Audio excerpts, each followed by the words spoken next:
The previous episode in this series was about why the current moment in history, 2023, and the coming years, potentially perilous. This episode is about arguably the most problematic, the most potentially dangerous dossier in the US-China relationship at the moment. And that is the dossier of Taiwan. This issue is problematic for a number of reasons. One, for China, Taiwan is particularly important. Number one, geographically, it's very close to the Chinese mainland. And therefore, the presence of the United States there, strategically, militarily, potentially, politically, of course, in terms of intelligence, any kind of very significant political American presence in Taiwan, effectively on the doorstep of China, is, from Chinese point of view, potentially problematic, potentially perilous. The second reason of the importance of Taiwan for China is not just its geography, its proximity to China, but it's historical. As many people would know, the Communist Party did not come to rule China in a smooth transfer of power. Rather, China was for many centuries imperial, ruled by dynasties. And then from the mid to late 19th century, China came under British influence, some would say under British control. And that gave rise to a very turbulent period in Chinese history, until forces of change within the Chinese society began to emerge, and one of these forces were the communists, who led a revolution against the prevailing structures at the time. But the communists were not the only force that wanted a change, that wanted a complete overhaul of the existing situation. There were other forces. One of these forces were groups of people who very much vehemently actually opposed the communists' potential takeover of China.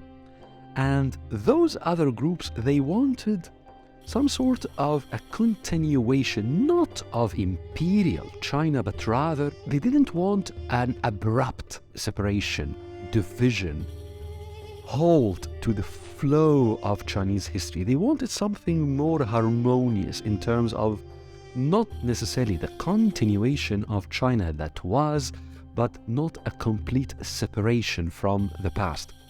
Those groups wanted some sort of a natural flow in Chinese history. That was vastly different from what the communists wanted at the time. That's why there was a severe confrontation between the communists and those groups. Many people would say it was a civil war in China. The result was that the communists won. And these groups that opposed and fought the communists started to retreat, withdraw, and effectively fled China.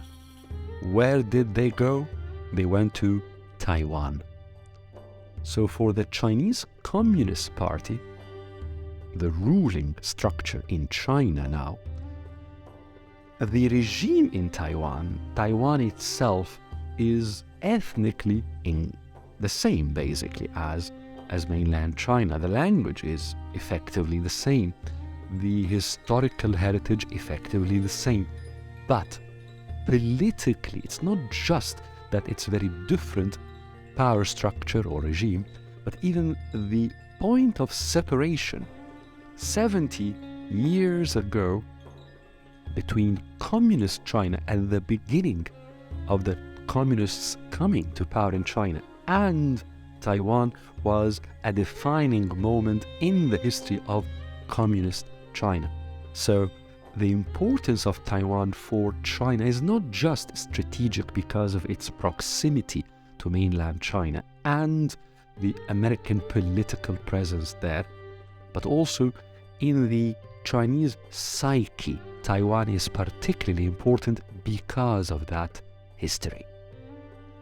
On the other hand, America had, or shall we say, America's view, America's position towards Taiwan has evolved in the last 10, 15 years.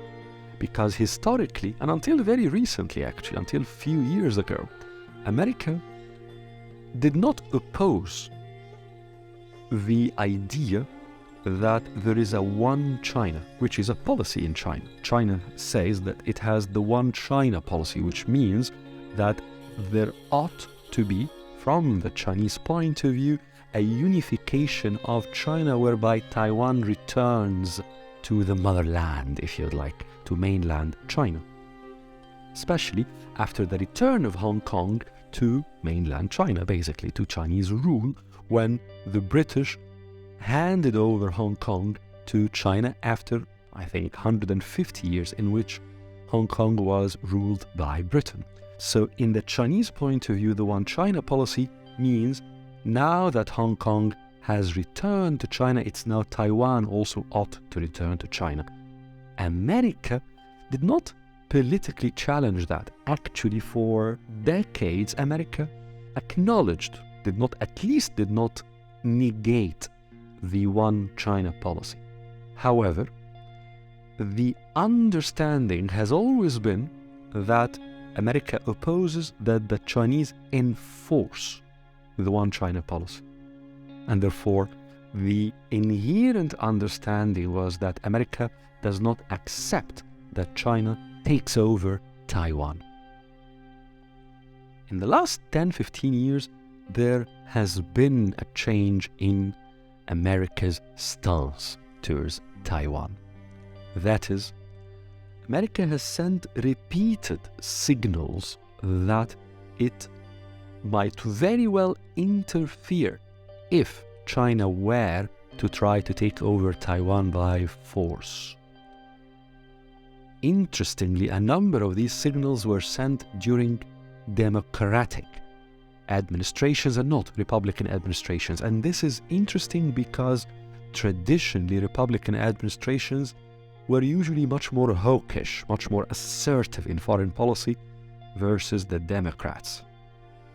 But we have seen in the past 15 years more assertive positions by the US under democratic administrations, particularly in that dossier, and most recently under the current US administration of President Joe Biden. Now, America did not commit itself to defending Taiwan, but it has sent several signals that it might do that. This is a bit of a shift from the traditional American policy towards the Taiwanese dossier, which was strategic ambiguity.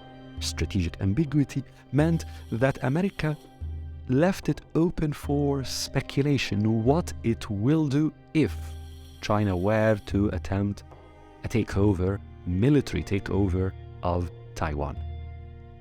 Now, the importance of Taiwan for China, because of the strategic reasons, because of the proximity, and because of the history, and on the other side, the evolution of America's stance in the Taiwanese dossier or the dossier of Taiwan, these two factors combined make the issue of Taiwan potentially very important, potentially very dangerous to the potentiality of a confrontation between the US and China.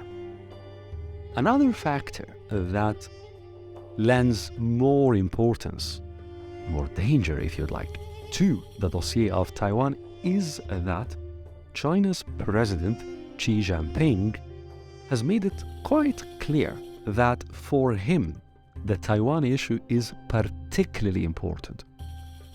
Xi Jinping is not an ordinary Chinese president. Most Chinese presidents over the past 60 years or so 50 years or so, ruled for 2 terms, effectively a decade. Xi Jinping has been considered a historical leader of China, and that's why he was given a 3rd term. And his thought, his ideas, his ideologies, how he interprets Chinese place in the world, and his aspirations for China, all of that is being considered by the Chinese Communist Party as of tremendous importance. And therefore, if Xi Jinping considers Taiwan to be of immense importance to Chinese national security, not just in the long run, in decades and decades in the future, but potentially in the foreseeable future, means that the potentiality of China taking some sort of action to materialize the One China policy, basically for bringing Taiwan under Chinese control, becomes of some likelihood. And that by itself raises the temperature in that dossier, increases the danger in the interaction between the US and China. There is perhaps a psychological issue as well in the Taiwan dossier, at least from the China perspective. That is, many Chinese writers talk about the 150, 180 years until the 1970s, until the 1980s, as an age of perhaps not humiliation, but at least a period in which China was dealt with in a negative way, not in a respectful way by the West. And of course here there are the memories of the Opium War during British control of, or at least influence over large parts of China. There were the memories of long periods of poverty in China, of course, memories of invasions of China in the first half of the 20th century, and many, many other issues. China now is a rising power, rising superpower, and therefore a rising superpower that considers this dossier, Taiwan, of immense importance to it, and that rising superpower looks at the past 150, 180 years as an age of humiliation. For it, that dossier of Taiwan, at the moment in which it sees its civilization reclaiming its natural place as a superpower from the Chinese point of view, sees itself as finally rising to what it considers the place it deserves in the world. In that historical moment, it is natural that such a superpower would try to take this issue that it has long considered of immense importance to it, to its psyche. That emotional, psychological dimension of the importance of Taiwan to China, given how China sees its history and given how it sees the current moment of its rise to become a superpower, adds another layer of importance and potentially of danger to the interaction between the US and China over that dossier.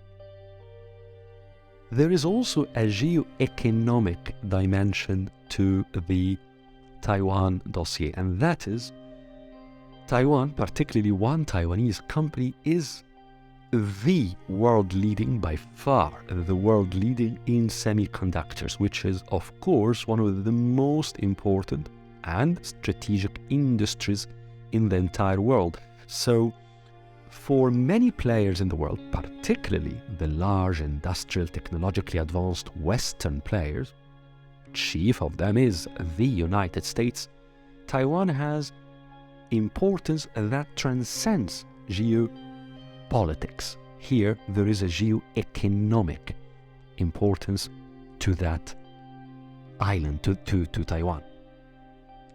Finally, in 2024, there is a Taiwanese elections. And as always, in elections, in vibrant political structures, there is always the potential problem, or the natural circumstance actually, of competition, of rhetoric rising, of some groups taking highly assertive positions, of some people using rhetoric that some might consider a bit out of the ordinary.